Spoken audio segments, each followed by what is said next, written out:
Hello, everyone. My name is Alina Mitchell. I am a first-year medical student and one of the co-presidents of Albert Einstein College of Medicine's chapter of Rayos Contra Cancer. Today, I'm going to be talking to you about the intensity modulated radiation therapy course that we developed for radiation therapists in Latin American countries last year. Do I have access to switching the? There you go. All right. So a little background about global radiotherapy access. More than 50% of patients requiring radiotherapy in low and middle income countries have cancer, but more than 50% of the cancer patients requiring the radiotherapy do not have access to the treatment they need. A survey conducted in 2014 found that only 47% of teletherapy machines needed in Latin American countries were met at that time. And this graph, you can see on the left, shows that for any given country in Latin America, there was only 0 to 2 linear accelerator machines available in those countries per million people.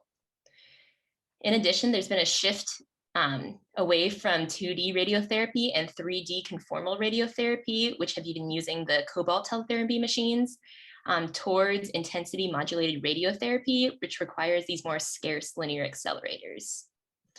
And finally, there's this huge gap that exists in access to radiotherapy training in many different areas around the world, including Latin America. Training requirements in Latin America vary a lot, but what a lot of these countries share is that most medical technologists are trained in diagnostic radiology, but not radiation oncology. So this is something that they often have to learn on the job. So a little background on Rayos Contra Cancer. It's a nonprofit collaborative project with chapters all across the country focused on improving cancer treatment on a global scale. It's closely partnered with the nonprofit Project ECHO, and each medical school chapter of RTC is completely student run, and this allows for us to gain early career opportunities in leadership and global engagement. So as leaders of these chapters, we help network and bring educators from across the country together for a common mission. And this common mission for RCC is to not only create sustainable access to high quality cancer treatment in areas with limited resources across the world, but to also empower these areas to further develop their own clinical development, education, training, and research in a way that best serves their individual needs.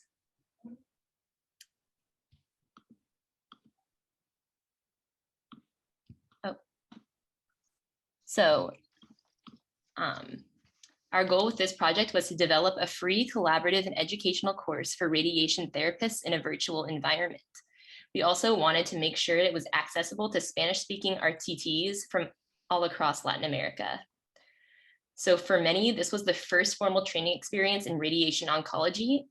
So we decided to start with the fundamentals of radiation oncology training program that we felt would be vital for any RTTs transitioning to IMRT. In addition, we wanted to establish a network between the radiation therapy educators based in the US and the radiation therapists based in Latin America. To our knowledge, this is the first attempt at an organized volunteer effort for remote RTT targeted training in lower middle and income countries in Latin America. So we used the already existing global networks developed by Rayos Contra Cancer and Project ECHO to build the first ever radiation therapy-led RCC education team.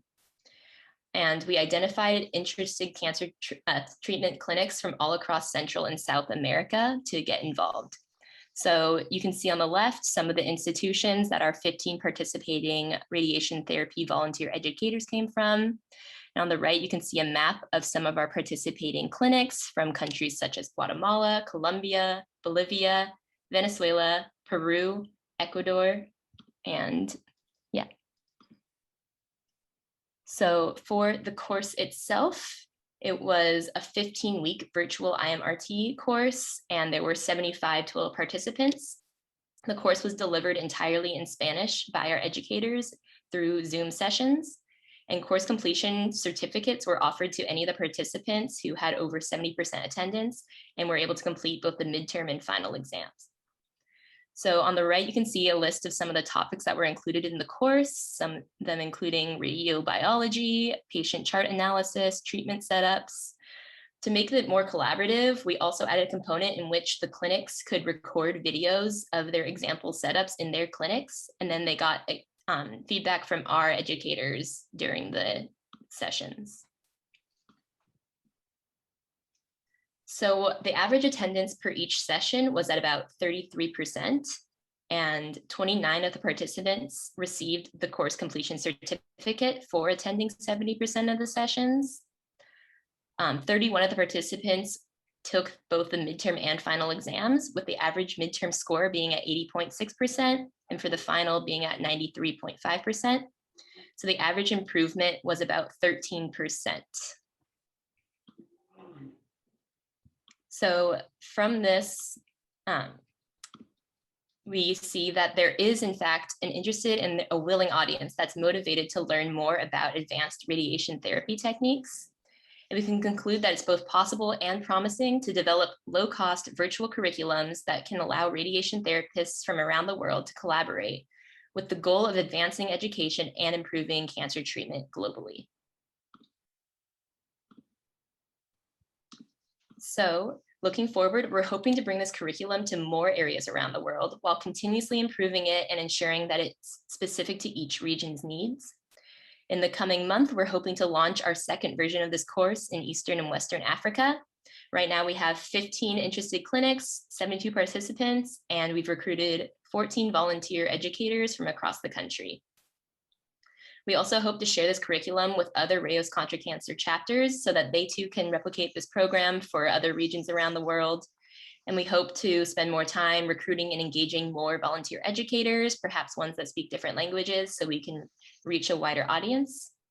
And finally, we want to empower other medical school chapters to engage in improving cancer care treatment through hosting their own RCC curriculums.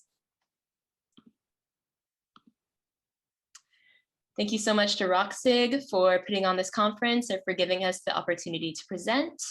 I'd also really like to thank Drury McLarney and Sandra Pelka, who were the previous Rayos Contra Cancer chapter presidents here, for putting on the course, and to my co-chapter president, Andrew Brook. And finally, to our mentors, Benjamin Lee, Katie Lichter, Hong Zhou, and Paulina Galavis, for helping us so much with all of this. All right. Great. Well, excellent talk, Alina.